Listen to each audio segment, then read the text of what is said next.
استاغ لها نينكا يقان دغانكينا iyo dhalinyaradiina erayna waana dhibay naga daaya war eraygaas waxa weeye waxbay nagu cunayaan ama mashruuc bay wataaneen eraygaas naga daaya billahi alaykum dhalinyaradiina la shaqeeya garab istaaga mar walba dhinac jooga halka dollar oo dirtaan wax buu leeyahay halka dollar oo ku darsataan wax tar buu leeyahay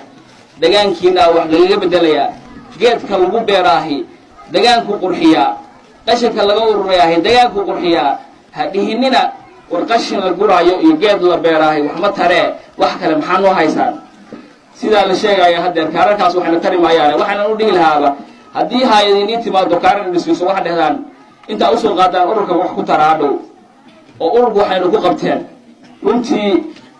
dhalinyaradani waxaan filayaa anigu urur baan ka tirsanaa oo gudoomiye ka ahay hadda waxaan shaqeynaynaa hal sano iyo bar markaanu dagaankayga aadayno darweyn imanayno runtii waxaan ugu baxda lacag $50 $60 aniga shakhsiyadeeda ugu baxaysaa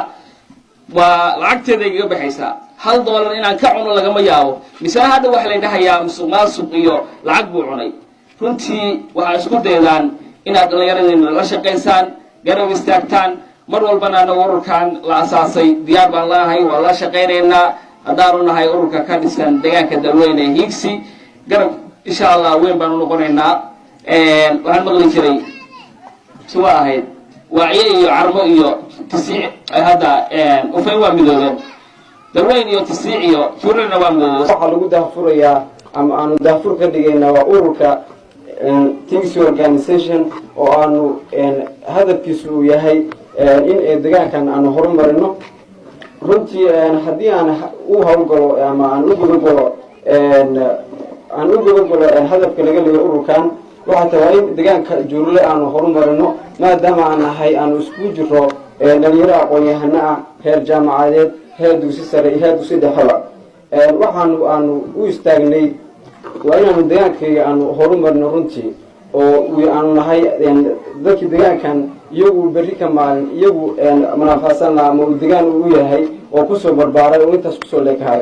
hadafka ururka hadaan dhex galo waxa weeyaan waa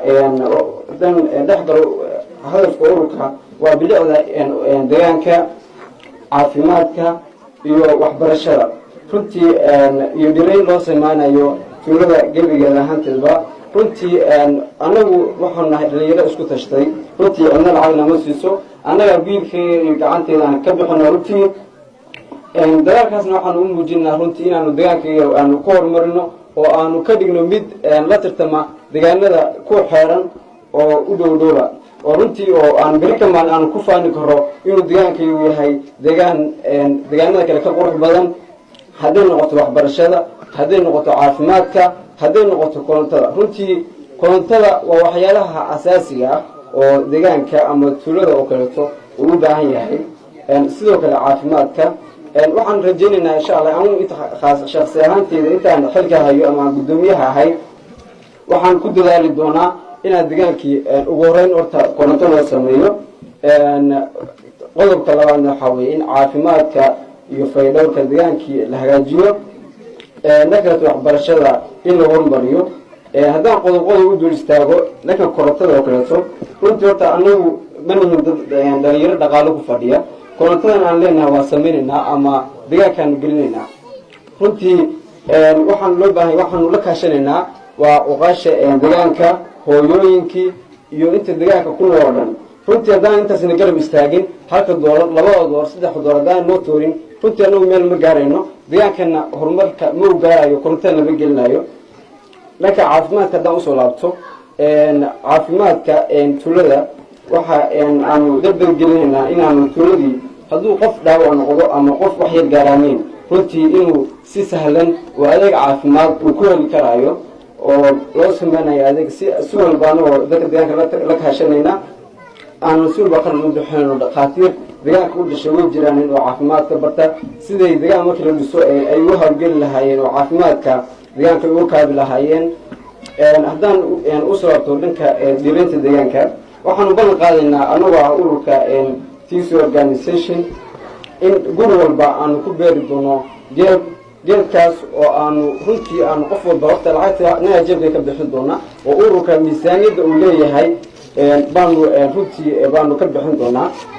waanu kula xisaabtooyna runtii deegaankaas in aanu siino aan gurigeenba aanu siino geedkaas waanu kula xisaabtooyi doonaa runtii marka dhammaantiin horta aad baan idinka mahad celinayaa xafladan saa uga soo qabsheen mar koowaad iyo mar labaad iyo mar saddexaadba waan idin mahad celinayaa si gaara waxaan ula hadlayaa deegaanka inta ku nool ama u dhalatay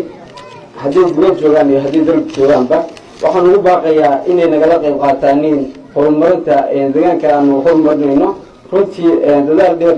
gaadan iyo geed dheerba waanu u fuulaynaa inaanu deegaankayga horumarino waxaan ka codsanayaa inay nagala qayb qaataan meel walba ay joogaaniin haddii aan usoo noqdo waxyaabihii noo qabsoomay intii aanu ururka hadeer jiray waxaa ka mid ah horta waxaanu fikirkeeda lahayn saawiinta deegaanka loo dhisaayo oo aragtaanin hadda inay bilow tahay oo hadda la bilaabay waxaan horta u mahad celinayaa hooyooyinkii iyo ganacsatadii iyo odayaashii ka qayb qaadatay ama bilaabay in la bilaabo saawiyadaas aada arkaysaan oo halka ku taala waxaan ugu baaqayaa qof walbana inuu ka qayb qaato saawiyada hadda la bilaabay waayo inagaa ku tukanayna inagayna afaadanaysaa marka qof walba waxaan ugu baaqaya horta in laga qayb qaato oo ururka iyo inta guddiga loo saaray saawiyadda in dhisaanin inaga la qayb qaato runtii haddii aynu saawiyadda dhisano waxyaalo ka badan oo ka waaweyn saawiyaddu way yar tahay laakiin waxaynu sugaaya waxyaalo ka waaweyn inaynu qabsano baynu sugaaya tusaale haddaan usoo qaato dhanka korontada oo kaleeto ma aha wax sahlan ma aha laakiin qof walba oo rajulo ah saqiir iyo kabiirba waa inuu kusoo tooso siduu uga fakeri lahaa ama maal iyo ugu bixin lahaa inuu koronto ama deegaanka loo sameeyo waa hadafka koowaad oo aan yani waxqabadka ugu weyn baa dhihi karaa waayo markii la arko deegaankeeni oo wada bilicda oo wada korontaa markii la arko innaga sharaf noo tahay innagaa manafacsan ururka waxaa guddoonka ururka ay gudoomiye ku-xigeenka loo doortay 16 bishii 2 2019 marka xafladda maanta waxaa loo dhigay in deegaanka bulshada lagu soo bandhigo ururka loo sameeyay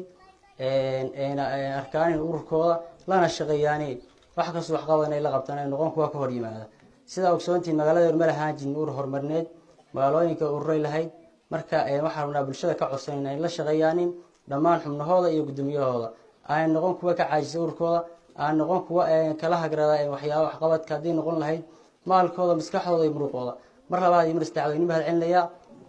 iskoolka ujeedaan oo maanta xafladda lagu qabanayo asaaskiisii hore ma lahayn wax deera wuxuu ahaa qolal iska dhisan oo banaan cidla ku yaala waxaa juhdiga iyo dadaalka ka qaatay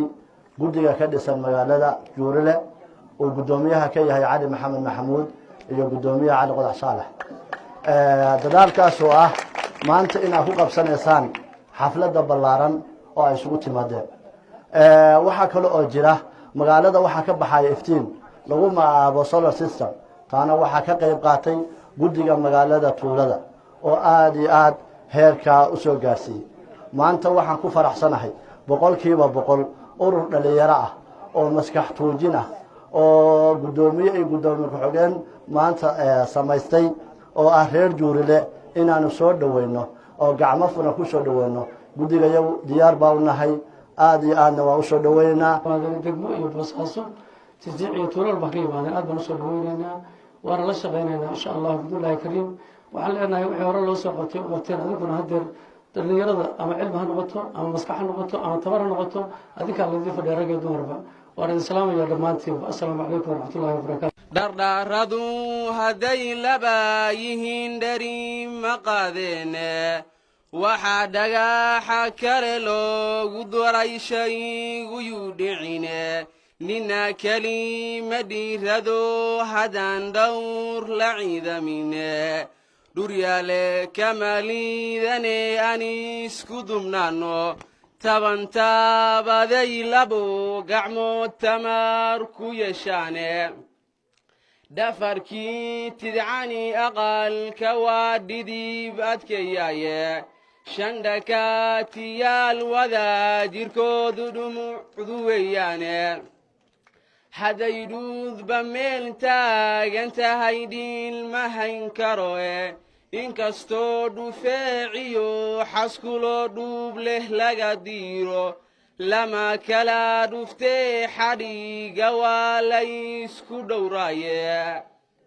aboorkuba allaylku dhisaayo aqaallo waaweyne markuu ururo daartuu ebyaalaash qararaaye dheeriyo dhawiye joogay iyo qaayib dhalinyariyo waayeelba waa inaan wada shaqaynaye bismillaahi ayadaha quraan iqriya yaasiinka albaqra nirdaha ku furay malaa'ig baa fadhida oo iblays fogaa xafladu asli weeye ururkay ku saabsan tahay aqoon-yahanaan bayinaya mar la-aan awala waxaa lagu aflaxay ayadaha quraan bacdeen ururkeenu arrintooday kaga hadleen bulshadu ka ajiibtay arrinkay markaa dhaheen ururku waa tiigsi taariikhuhu ku yaal oo tiiran jabi weeyo hoow isku tiirsan yahay tallaabaynaynu qaadnu ku tala jiraa talada iyo maamulkuna waa u toosan yahay waxaa lagu teeday tawxiidka iyo ducada waxay tabayaana rabbi uu taakulay waxaan hambaliyo salaan haybadle u wadaa waxaana maangaaro hoogula siinayaa guddoomiyaheena garabkiya laha gale wuxuu ku hana qaaday guryihii hagaagsanaa horumar buu gaaray ururku hogaamiyaa deegaanka buntlandna isaga u baawir weyn cabdiyow beeldaaje bisinka lagu hayaa burhaanta ku saaran iyo biligu kama dhaco bulshooyi aamiinta dhaha in ilaah aqbalo fardowse fikirkaaga iyo fiiradaada dheer aqoontaadiyo cilmiga eebbaheen ku baray ururka ku hogaamiyo heer sare la gaar lada tigsi baa helo taalada soo wada dhisnaye tacabkiyo wada jirkuna hataaba galee bulshooy tartan iyo daacad ku hag tusmada meeshii rooblaba tumaygu ku hoorayba tanaad lagu dooni jiray annagu tigsi baan dhisnee la kaalaya tacabkiina oo tanaasulka aan lahayn tubtii soomaalidii taariikhuhu ay qoreen taalooyinka lagu xusaa toolmoone cabdi iyo fardoys baa talada inoo hayee halkay nagu toosiyaan tartiib aan u beegsanee tooskiiyo dhibta daayo oo tiigsi wuu sii halgami intay tamartii jirtee bulshay u tanaasulo tiigsi bayna hagi karee tanaad ka dhalinay ogow dhalinyarada sharafta leh ee juhdiga dadaalka geliyay aad baan ugu bogaadinayaa waana la shaqaynaynaa waxaana ku dadaalaynaa insha allahu haddii ilaahay raalli ka noqdo si dheer iyo si gaabanba inaan ula shaqayno akhyaarta kale ee sharafta leh ee kasoo qayb gashay iyaguna guddiyada ana aad baan u bogaadinaynaa iyagana meel kasta ay ka yimaadaanna sharaf iyo qiimay u tahay inay yimaadaan magaalada juurile si qiimo iyo qaayalena loo soo dhoweeyo odayaasha runtii sharafta mudan ee xafladda kasoo qayb galay waxa weye ay juurile ku tirsan tahay oo runtii lafdhabarta u ana aad baan u salaamaynaa waxaan u baahannahay inaynu meeshan joogno kor uga kacno si kalena kor ugama kici karnay waxaan u baahannahay maskax saliima caqli shaqaynaya iyo garasho xeel dheer waxaana intaasoo dhan guddigaa leh guddiguna waa dhalinyaro hufan runtiina waxa weye dhalinyaro isku qayban rag iyo dumar ah waana dadka raba inay mustaqbalka hogaamiyaan ummadda soomaaliyeed waxaan u baahannahay maadaama aynu ka tegayno